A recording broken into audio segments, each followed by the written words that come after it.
Upline को शर्मिंदा कभी ना करें। डोंट का पहला पॉइंट है कि अपने अपलाइन को शर्मिंदा कभी ना करें। मैं इसलिए ऐसा बोल रहा हूँ क्योंकि हमारे अपलाइन जो होते हैं ना, उनके सम्मान में मैं कह सकता हूँ कि अपलाइन हमारे पिता समान होते हैं, और पिता का हम लोग कभी अपमान नहीं करते हैं, उनको शर्मिंदगी महसूस नहीं कराते हैं। कहीं ना कहीं हमारे बिजनेस को सफल होता कोई देखना चाहता है तो वो हमारे अपलाइन होते हैं।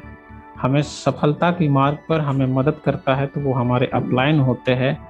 हर तरह से हमें शिक्षित करते हैं, हर तरह से हमें तरक्की की मार्ग में हमारी मदद करते हैं, वो हमारे अपलाइन होते हैं। हर हमेशा चौबीसों घंटा हमारी तरक्की की बात करते हैं, वो हमारे अपलाइन होते हैं। तो आपकी सफलता में कोई रुकावट ना आए, इसलिए आप अपने अपलाइन को कभी भी शर्मिंदा ना करें। दूसरा वर्ड मैं अपलाइन के लिए बोलना चाहूँगा कि हमारे अपलाइन जो होते हैं, जितने लोग रामायण देखे या पढ़े होंगे या सुने होंगे, उनको एक दृश्य याद होगा कि जब जामवंत जी हनुमान जी की शक्तियाँ उनको याद दिलाते हैं, ठीक उसी प्रकार से हम सभी हनुमान हैं, आप सभी हनुमान हैं, जिनके अंदर अनंत शक्तियाँ हैं, जो पूरे विश्व को पर्ल वाइन का प्लान दे सकते हैं और उनको अपने साथ ज्वाइन करा सकते हैं। लेकिन उनको अपनी शक्ति का आभास नहीं है, उनको अपने शक्ति का ज्ञान नहीं है। तो अब हमारे शक्ति का आभास कोई कराते हैं तो हमारे अपलाइन होते हैं।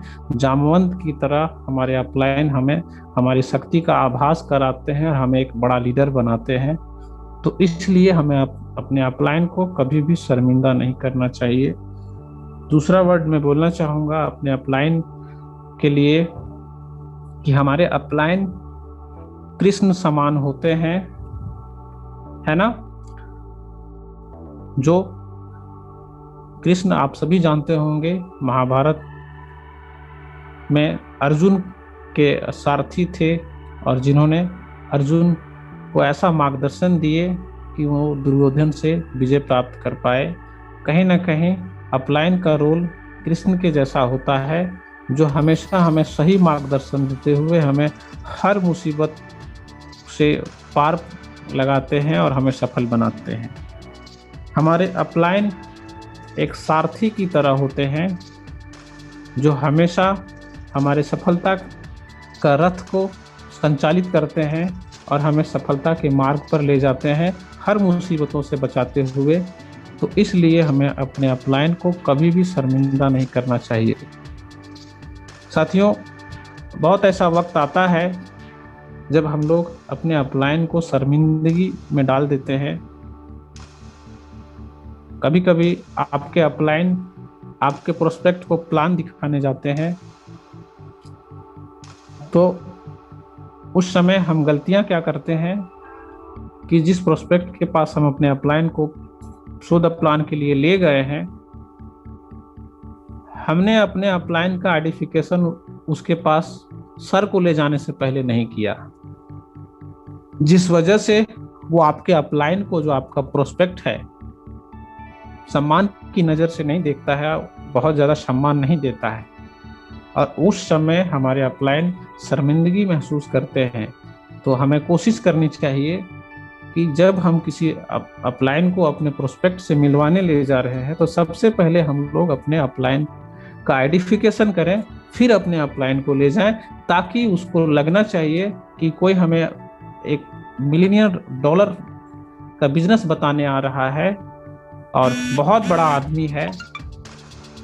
तो कहीं ना कहीं वो आपके अपलाइन को ध्यान से सुनेगा और सम्मान पूर्वक उसे अपने घर में बैठने का जगह देगा। उससे हमारे अपलाइन का जो छवि है एक अलग अंदाज में बनता है, और इससे हमारे अपलाइन को शर्मिंदगी महसूस नहीं होती है। इसलिए कहीं भी आप अपने अपलाइन को ले जाते हैं तो सबसे पहले अपने अपलाइन को का आइडेंटिफिकेशन करें। जैसे अभी ऑनलाइन मीटिंग में आप अपने अपलाइन को बुलाते हैं, तो सबसे पहले हम अपने अपलाइन का आइडेंटिफिकेशन करें, फिर हम अपने अपलाइन को बुलाएं, ताकि हम अपने अपलाइन को शर्मिंदगी में नहीं डालेंगे, है ना। अच्छा, कभी कभी क्या होता है, आपके अपलाइन का घर और आपका घर में बहुत दूरी होता है। जैसे हमारे विजय पंडित सर का घर गिरिडीह से कई किलोमीटर दूर है। सर रांची में रहते हैं, हम लोग गिरिडीह में रहते हैं। तो सर रांची से हजारीबाग या गिरिडीह आएंगे तो लगभग उनका 2000 का पेट्रोल जलेगा। उसके बावजूद सर को फिर हम लोग कहीं ले जाएंगे किसी गांव में, तो सर तो रांची से गिरिडीह आए, उनका पेट्रोल जला। अब फिर उनके गाड़ी में पेट्रोल जलाने की बारी आएगी, सर पेट्रोल पंप में गाड़ी खड़ा करेंगे, तो सर तो नहीं बोलेंगे कि आपको पेट्रोल का पैसा देना है, लेकिन उस समय हमारा फर्ज होता है कि हम उस समय आगे आएं और सर के वैलेट से पैसा ना निकले, हमारे वैलेट से पैसा निकले और पेट्रोल पंप में हम दें। उस परिस्थिति में कभी कभी क्या होता है कि उस समय भी हमारे अपलाइन शर्मिंदगी महसूस करते हैं। तो कहीं ना कहीं 15 डीपी हम कमाएंगे, हमारे सर 1.25 डीपी ही कमाएंगे, तो हम ज़्यादा खर्चे में डालकर भी अपलाइन को कभी कभी शर्मिंदा कर देते हैं। तो हमें कोशिश करनी चाहिए कि हम अपने अपलाइन को शर्मिंदगी में ना डालें। कभी कभी क्या होता है, हम लोग दिन भर फील्डिंग करते हैं, किसी होटल में नाश्ता करने जाते हैं, तो ऐसा नहीं है, कहाँ लिखा हुआ है कि हर खर्चे में अपलाइन आगे आएगा। कहीं नहीं लिखा हुआ है कि हर खर्चे में अपलाइन आगे आएगा। क्यों न, क्योंकि प्लान दिखाने आप किसी को प्रोस्पेक्ट के पास ले गए हैं तो 15 डीपी सबसे पहले आपको आएगा, अपलाइन को 1.25 डीपी ही आएगा। तो कोशिश करना है कि किसी भी होटल में हम लोग नाश्ता करने बैठे हैं तो कोशिश करें कि हमारे अपलाइन हमारे गेस्ट बनकर हमारे पास आए हैं। तो आप अपने घर आए मेहमान को खर्चा करवाते हैं या उनके स्वागत में आप खर्च करते हैं, तो वही हमें याद रखना है कि हमारे लिए हमारे अपलाइन गेस्ट बनकर आए हैं, तो उनके पॉकेट से खर्चा नहीं होना चाहिए। उस समय भी हमारे अपलाइन शर्मिंदगी महसूस करते हैं, है ना।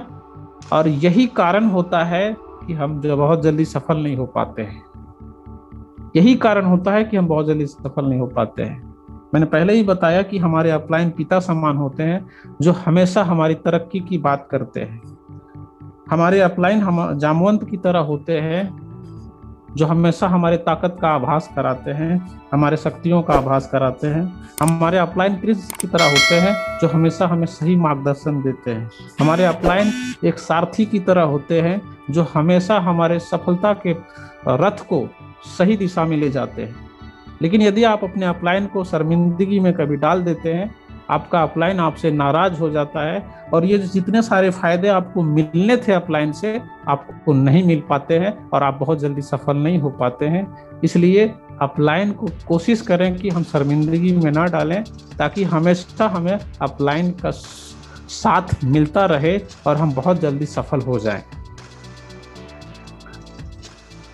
आप सभी लोग जानते हैं कि हम लोग लाइफलाइन क्रिएट कर सकते हैं, लेकिन इस मीटिंग में उपस्थित कोई ऐसा हमें बता सकता है कि हम लोग अपलाइन क्रिएट कर सकते हैं?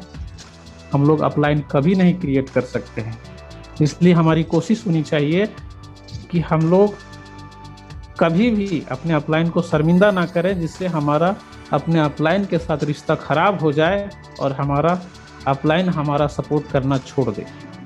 हमें कोशिश करना चाहिए कि अपलाइन के साथ एक अच्छा रिश्ता बना रहे और कभी भी उन्हें शर्मिंदगी में हमें नहीं डालना चाहिए, क्योंकि हम लोग लाइफलाइन क्रिएट कर सकते हैं।